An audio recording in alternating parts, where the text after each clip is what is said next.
This is Sheryl, Araxis 3 Productions, and I would like to give a video lecture this morning.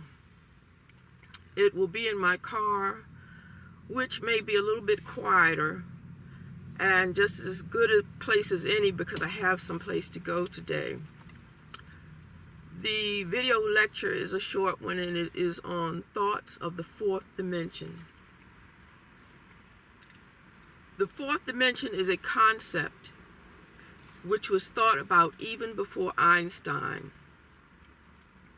Long before Einstein, there were thinkers who proposed a concept in which our three dimensions may only be a glimpse of our four-dimensional space-time under certain conditions. Jean de Lambert is one such an example of such a thinker on the fourth dimension. He published an article in the Nature journal called Four-Dimensional Space.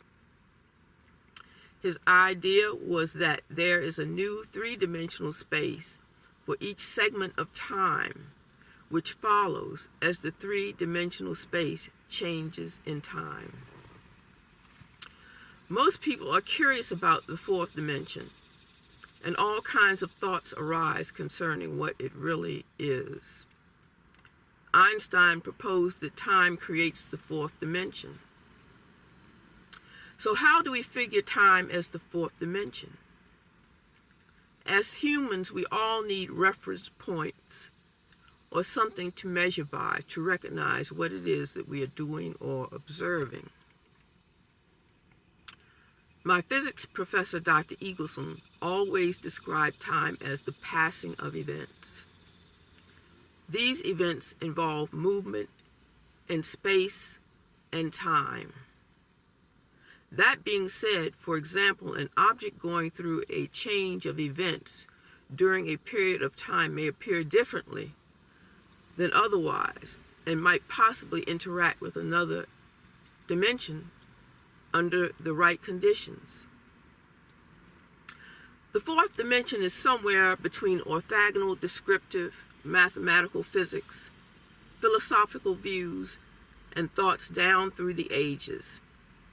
It is a concept which virtually could be wide open with some constructive thought. To begin with, when we talk about dimensions, we might be able to glimpse or realize that dimensions are spaces in time which may contain different elements, energies, and particles under certain conditions.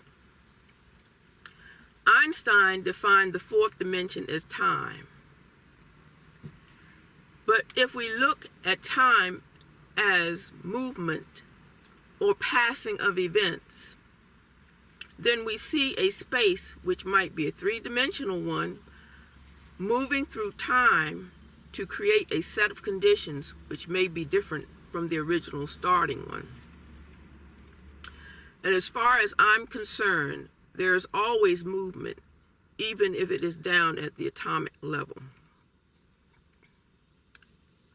I am in agreement with those who believe that there are infinite dimensions, not just the fourth dimension, which vibrate with their own characteristics. Dimensions are projected to be perceivable through brains, and that is not the human brain, but brain, spelled B-R-A-N-E, and wormholes, which are presently being studied today. Another way to think of dimensions would be as spaces in time, as we concern ourselves with the space-time fabric. These two things, space and time, should be thought of as being inseparable, yet functioning together to result in spaces or combination of spaces which contain motion, energies, and masses working in some form or another.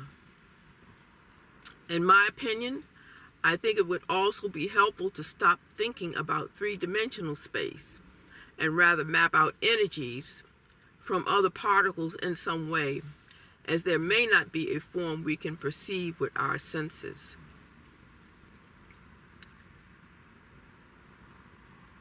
That is where the Large Hadron Collider comes in. If you can recognize or firmly decide to stop thinking of a three-dimensional solid, that might help. Dimensions are expressions of the universe, projected to be infinite and are of some form by their makeup. In my opinion, they can even be people or very, very small places.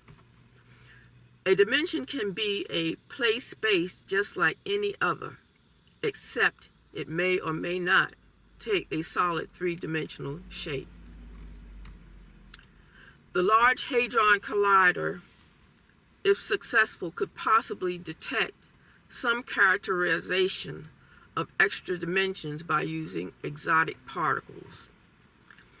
The exotic particle called Kaluza-Klein, which results from higher dimensions, if discovered, would indicate the existence of extra dimensions.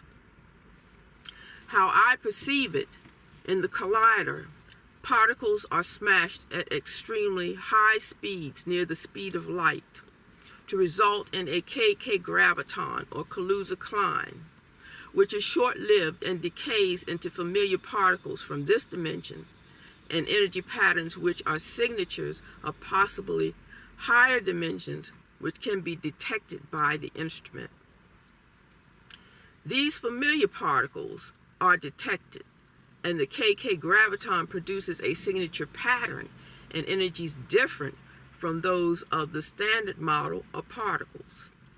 Work being done by physicist Lisa Randall is now in progress. I will not attempt to get into string theory, but taking a quick look into this shows that what appear to be particles which exhibit both particle and wave activity are actually super tiny vibrating strings instead of points in space. Strings were actually a concept introduced earlier, and I have chosen the term particle, which I feel will suffice. Now moving on, another concept which helps to characterize the fourth dimension, though I have really gone into possibly higher dimensions, is to look at something called a tesseract. And to me, rather than looking at solids, I prefer to substitute a huge amount of space with the outline of a box within a box and the vertices connected. The trick is to look at the motion of the boxes. And I believe the key here is to realize that there is movement in time of the space dimensions I am calling boxes. The movement reveals all kinds of interactions of the space-time dimensions if you can perceive them. The hypercube or tesseract are all over the internet, so you don't have to envision them. Some representations being better than others. This now concludes the end of my video lecture, and I hope I was able to shed some light on perceiving the fourth dimension. This is another Araxis 3 Productions, copyright August 2017. Thank you.